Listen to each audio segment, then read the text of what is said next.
আসসালামু আলাইকুম। Hello everyone, welcome to Maisha's daily blog. আজকে আমি শেয়ার করছি বিকাল সন্ধ্যার দুটা মিলিয়ে একসাথে নাস্তা রেসিপি। এখানে বানানো হচ্ছে হলো বড়া বা পকোড়া, যে কোনো বলা যায়।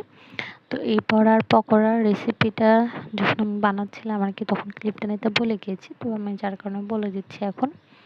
এখানে চালের আটা দিয়ে বড়াটা বানানো হয়েছে, এতে বড়াগুলো খেতে খুবই ক্রিস্পি হয়।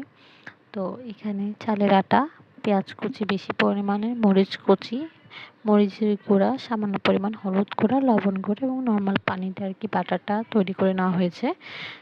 তো ব্যাটারটা তৈরি করার পর এখানে চুলা ধরায়ে এবং কড়াইয়ে তেল পরিমাণ মতো দিয়ে এর মধ্যে বড়াগুলো মন মতো শেপ দিয়ে দিয়ে নেড়েচেড়ে ভেজে নেওয়া হচ্ছে। তো এখানে আজকের ওয়েদারটা এত পরিমাণ ভালো ছিল আর এত পরিমাণ বাতাস ছিল, পুরো ওয়েদারে মনে হচ্ছিল যে বড়া পকোড়া খাওয়ার জন্য একদম পারফেক্ট ওয়েদার। তো সেই যেই কথা সেই কাজ।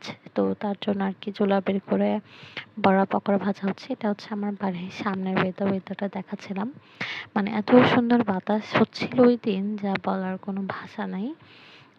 তো যখন বড়া ভাজা হচ্ছিল, তার ফাঁকে একটু ওয়েদারটা দেখাইলাম যে আসলে কেমন। তো এখানে বড়াটা নেড়েচেড়ে ভাজা হচ্ছে।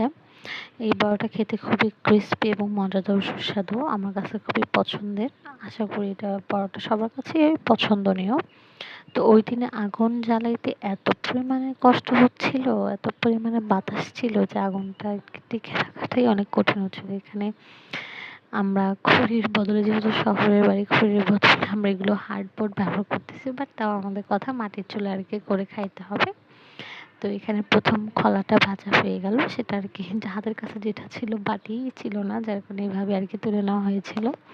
তো এত পরিমাণ বাতাস, সব কিছু একদম মেসি হয়েছিল। তারপর আমরা চেষ্টা করছি ভেজে আমাদের মতো করে খাওয়ার। এই বড়াগুলো এটা দ্বিতীয়বার দেওয়া হয়েছে।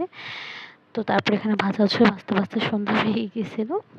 তো এই বড়াগুলো তো এমনিতে খাইতে তো অনেক ভালো, বিট লবণ বা সসের সাথে খাইতে তো আরও মজা, টমেটো সসগুলো দিয়ে জাস্ট অসাধারণ। এবং ধনিয়া পাতাটা যে মানে পেস্ট থাকে বা আরেকটা সস থাকে, ওটা খাইতেও তো আরও অসাধারণ সুস্বাদু। তো তো এই বড়াটা আবার ভেজে নেওয়া হচ্ছিল।